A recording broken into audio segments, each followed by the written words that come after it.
Hello, welcome back. We continue with Unit 2, Paralegal Profession Practice and Ethics. Unit 2, Chapter B, we are looking at the Code of Conduct for Paralegals. Among many, this is your host, Dr. Tripo Mwenfumbo. Among many, the code of conduct for paralegals include the following. So we need to know what are the conducts that of paralegals. The paralegals should not discuss matters brought to the legal desk with family members or the public. As a paralegal counselor, you are not supposed to discuss the matters when people brings issues in your desk. You should not go and tell the people what happened. So there must be what is called the confidentiality, the contract of confidentiality. As a legal practitioner, as a paralegal, you are not supposed to talk about the matter that a client has brought either in public or to your family, even to your wife, to share to your wife of what someone was telling you about the issues they are facing. So as paralegal counselors, you have the ethical standards that paralegals should not marry men or women who were once their clients. So it's a professional conduct of the paralegal that you are not supposed to get into relationship with your clients.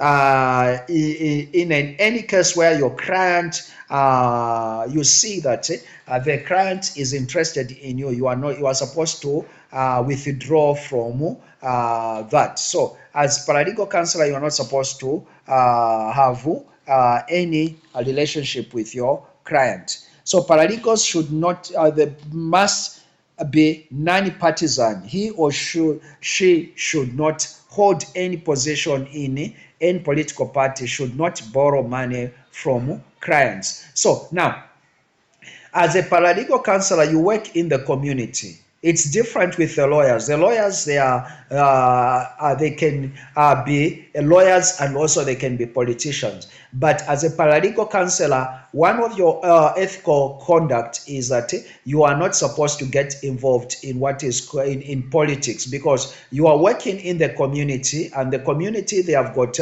different views. So you are not supposed to be partial. You are not supposed to be impartial. You are supposed to balance up. So you are not supposed to, as a paralegal counselor, you are not supposed to be partisan. The other thing is that don't borrow or create a situation whereby you borrow money from your clients.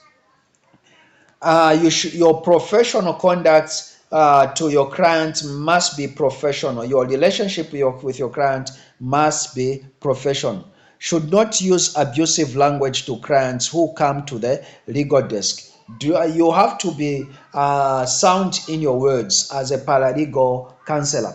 Then the other thing is that as a paralegal counselor, you must be gender sensitive and protect the less privileged, especially women, children, and the poor in society. So as a paralegal counselor, you should be sensitive to issues like racial tribalism and all those things. Don't comment on such a thing. You must be a person that is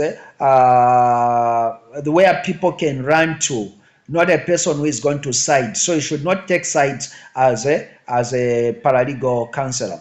Then if you as a paralegal counselor, you declare interest whenever family members or close relatives appear at the legal desk. So we should not get involved whereby you have to stand or to mediate issues of your children or any person who is your relative.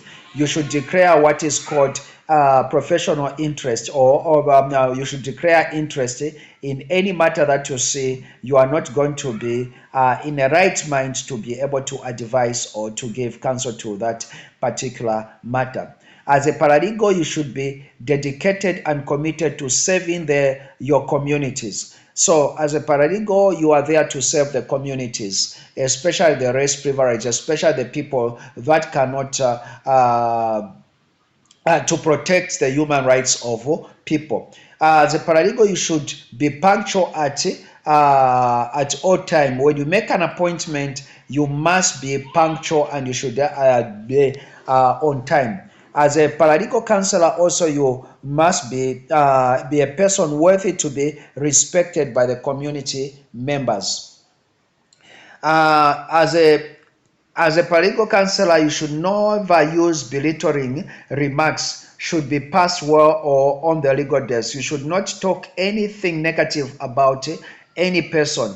As paralegals must not wear gloomy face on the legal desk. You should not be you should be welcoming. You should have courtesy. You should have good conduct. So as a paralegal, you should be a person that is easily to be approached, not someone who looks difficult to interact with. A paralegal should be selective with people they associate with.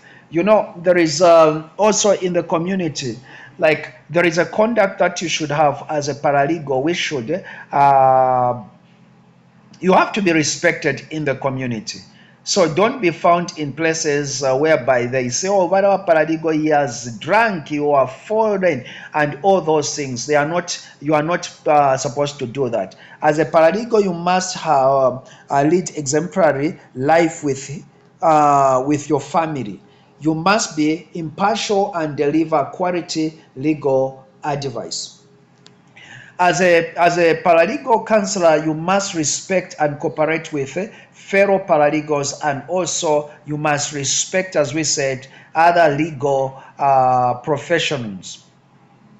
And also, not only legal profession, learn to respect other professions. For example, if the doctor has given a certain advice, you are not supposed to criticize as a paralegal counselor. If somebody comes and maybe he came with the issues with a pastor, no, the pastor did, you are not supposed to start talking about the other profession. You just have to be professional in your own way. Don't talk about other people. Don't talk about other professions again. So you have to respect other professions as a paralegal counselor. You should not be involved in dubious businesses. Don't get into crooked business as a paralegal. Your businesses and whatever you do as a paralegal counselor must be straight. Paralegals should be sober. When you say should be sober, you should not be in a drunken state, or you should not be when you are working with clients, or when the client comes to you, you have to be sober. So if you know that you have got an emotional challenge or emotional problem at that particular time, it's better you excuse yourself. So if you have got a difference with your wife, you have got challenges with people, and don't get into counseling as a legal practitioner. You should avoid that so that you maintain your professional conduct. Paralegals must not be collapsed. You should be collapse free as a paralegal counselor. You must not charge the fees that are not prescribed, or you should not charge the fees outside your profession. No, as a paralegal counselor, when it comes to charging the fees, it has to be according to the prescribed law, which is Legal Aid Act Legal Aid Act number 2021, number 1 of 2021. So as a paralegal counselor, you must not force people to come to your legal desk. As we said, let people come willingly. And if, for example, you are mediating the issue between the employer and the employee. So if the employer you call for an employer to come to your legal desk and they don't come, you are not supposed to force them. What you just have to do is to proceed and help your client to do what is called the lawsuit, so that there the court will be able to command that person to appear before them. You are not given those mandates to command people to come before your desk. Thank you so much, and God bless you. See you in the next class. This is your tutor, Dr. Tulipo Mwenifumbo.